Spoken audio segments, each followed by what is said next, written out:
ఈరోజు టీడీపీకి సంబంధించి సిబిఎన్ వారియర్స్ పాటలను రూపొందించారు. అయితే వారు మనతో పాటు వెంకటేశ్వరరావు గారు, ఇంకా మిగతా నాని గారు వీళ్ళంతా ఉన్నారు.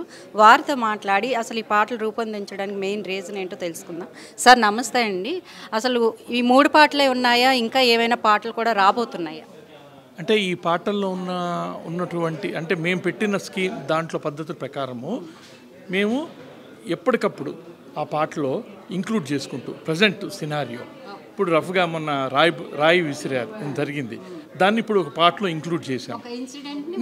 ఒక దాంట్లో ఒక పార్ట్ని దాంట్లో వీడియోస్ పెట్టి ఆ పాటని ప్రమోట్ చేస్తాం. అంటే పల్లవి మారదు, చరణం మారదు, కానీ బీజిఎం మాత్రం ఎప్పటికప్పుడు మారిపోతూ ఉంటుంది. ఆ బీజిఎంలోనే రకరకాల ప్రజెంట్ సిచ్యువేషన్స్ అన్నీ దాంట్లో చూపిస్తూ ఉంటాం.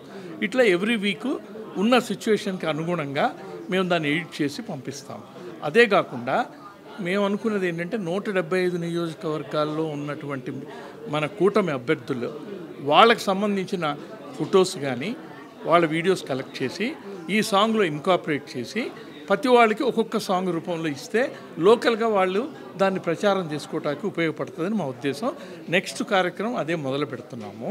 దీని అందరికీ కారణము మేము మొదలు పెట్టడానికి కారణం హేమంత్ అని ఒక అబ్బాయి దగ్గర ఏమీ లేకపోయినా అబ్బాయి తన ఇంట్లో డబ్బులు తీసుకుని ప్రాజెక్టు మొదలుపెట్టాడు. అది చూసిన తర్వాత మేమందరం ఇన్స్పైర్ అయ్యాం. ఒక చిన్న కుర్రాడు చేస్తున్నాడు, మనం ఎందుకు చేయలేము అని అనగానే నేను చక్రి గారిని నాని గారిని అడగగానే వాళ్ళు ముందుకొచ్చి అందరూ కలిపి చేసిందే. నేను చేసింది ఓన్లీ 0.1%, చేసిందంతా ఈ పెద్ద మనుషులు వీళ్ళే. కేఎస్ రామారావు గారు లాంటి సీనియర్ని ఆయన కూడా ఎప్పుడు ప్రొడ్యూసర్గా ఒక బయటకు వచ్చిన సందర్భాలు అయితే లేవు. ఫస్ట్ టైం ఆయన మీడియా ముందుకు వచ్చి ఎమోషనల్ అయ్యారు. దీనిపై మీరు ఏమంటారు? అంటే ప్రస్తుత పరిస్థితులను బట్టి ఎవరైనా ఎమోషన్ అవుతారు. ఆ పరిస్థితులను చూసి ఆయన పాపం చలించిపోయారు.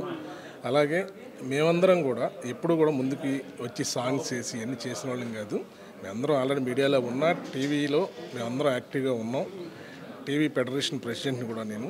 కానీ ఎప్పుడు కూడా మేము కూడా ఇలాంటి సాంగ్స్ చేయాలి. కానీ ఇప్పుడున్న పరిస్థితుల్లో కంపల్సరీ మన వంతుగా మనం ఏం చేయాలి, మనం ఏం చేయగలం.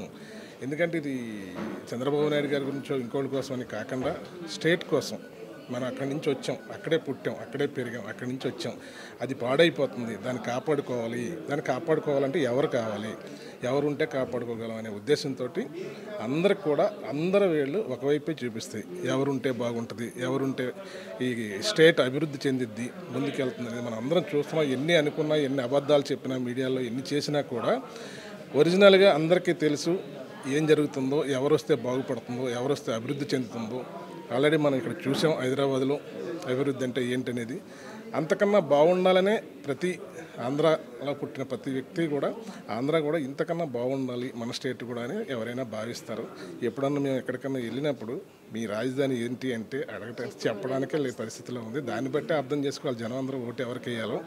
దాన్ని బట్టి అందరూ కూడా నెక్స్ట్ టైం డౌటే లేదు, అందరికీ అదే ఉంది. ఎందుకంటే ఎప్పుడు కూడా ఎవరు ముందుకు రాని వాళ్ళు కూడా ముందుకు వచ్చి పని చేస్తున్నారంటేనే అర్థం. అది డెఫినెట్గా నెక్స్ట్ అదే గవర్నమెంట్ రాబోతుంది. అందరూ భారీ మెజార్టీతో సిబిఎన్ గారిని సీఎం చేసుకోబోతున్నాం అంతే.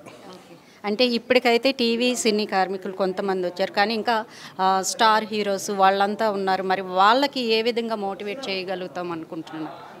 అందరూ వస్తారండి, అందరూ కూడా. ఎందుకంటే ఆ స్టేట్ మీద ఉన్న అభిమానం కానీ, ఆయన మీద ఉన్న అభిమానం కానీ అందరూ ముందుకు వస్తారు. మేము ఇప్పుడు ప్రజెంట్ కార్మికులు మాత్రమే ముందుకు వచ్చాం. అందరికీ తెలుస్తుంది రేపొద్దున ఈ సాంగ్స్ నుంచి అందరూ కూడా ముందుకు వస్తారు. అందరూ కూడా రేపొద్దున చంద్రబాబు నాయుడు గారికే అందరూ కూడా వెనకాల నిలబడతారు నా అభిప్రాయం.